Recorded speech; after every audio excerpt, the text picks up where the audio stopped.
Hola, ¿qué tal? Bueno, mi nombre es Ángel Fernando Villalba y hoy vamos a ver un tema de la unidad número 3 de métodos de las neurociencias del comportamiento, del módulo de introducción de neurociencias del comportamiento.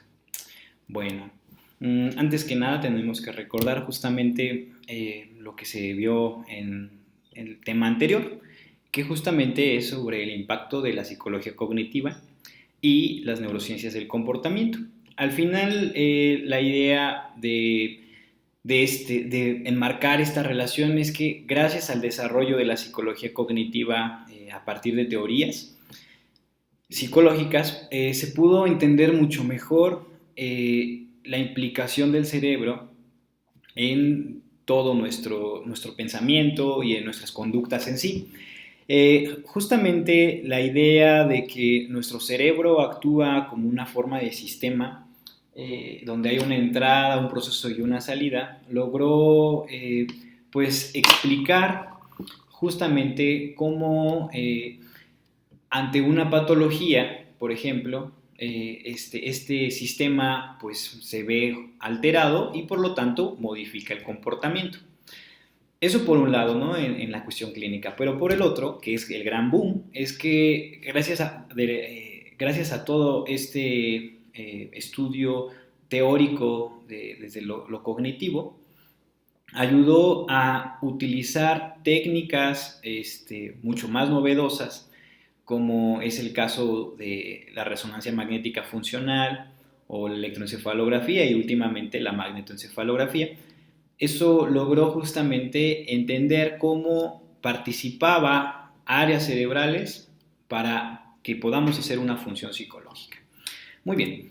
Bueno, entonces es importante ver que la conectividad funcional va a reflejar eh, una dependencia, sobre todo, de ciertas áreas que van a estar participando al mismo tiempo o a lo mejor por unos milisegundos de desfase para que el sujeto pueda hacer un proceso cognitivo, o un proceso psicológico, ¿no?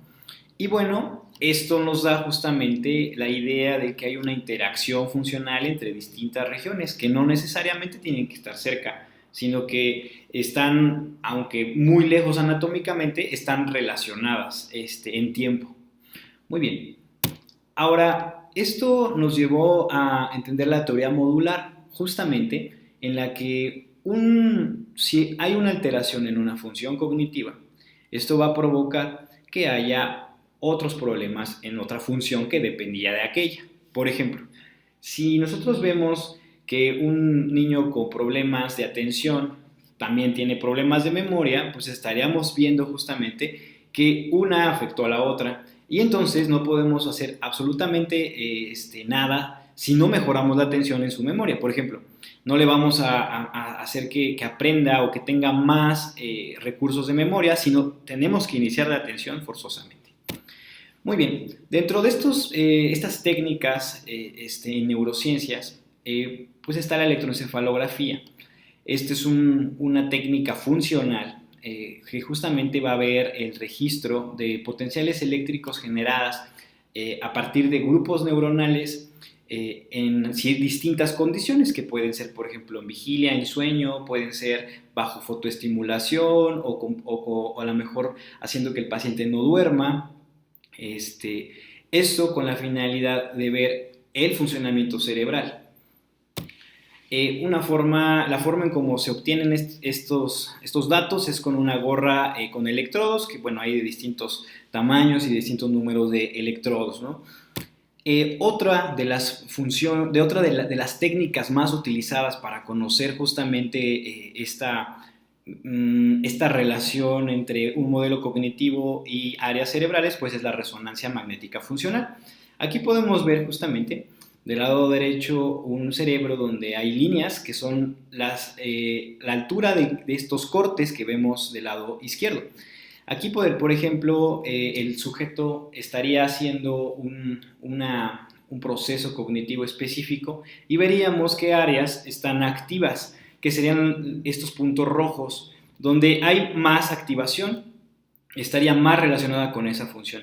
Y eso nos da pues mucha información para conocer cómo el cerebro va a estar activo ante una función específica. Y bueno, aquí vemos otras de las técnicas que vamos a conocer más adelante, como el electroencefalograma, como el magnetoencefalograma, la resonancia magnética funcional, el PET, el SPECT, que justamente van a tener distinta resolución, que para hoy en día el estudio de los modelos cognitivos y las neurociencias se utiliza mucho más aquellas que son funcionales, como es el caso del electroencefalograma y la resonancia magnética funcional.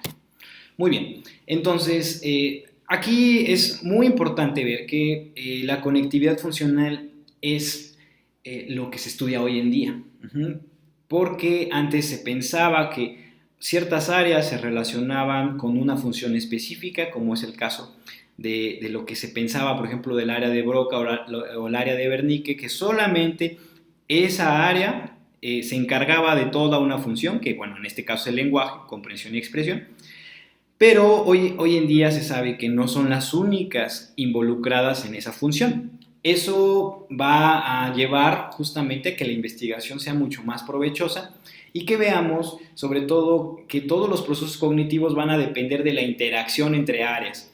Y esto va a llevar a la cognición, que es como el objeto de estudio justamente de las neurociencias cognitivas.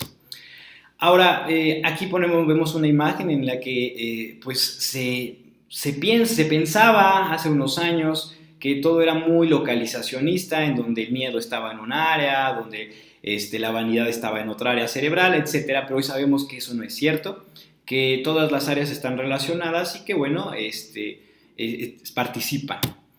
Esto va a llevar a muchísimas aplicaciones, como en primer lugar que sepamos la arquitectura de la red, que la conectividad funcional y sobre todo ante una patología saber en dónde hay una alteración a nivel tanto teórico-cognitivo como también neurobiológico. Y la idea justamente, que es lo que se va a ver en el siguiente tema, es cómo esto converge.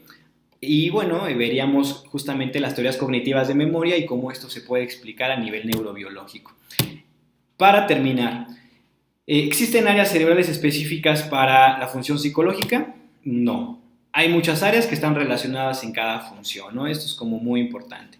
Y bueno, aquí hay una pregunta que justamente me están haciendo y bueno, es ¿qué se entiende por isomorfismo? Esto aparece justamente en un capítulo del libro de Gazzaniga y bueno, habla justamente que es el supuesto en el que un modelo cognitivo va a tener una representación fisiológica específica y que hoy en día se sabe que es muy compleja y que no es un área en sí, sino son redes que podrían estar relacionadas a esta función.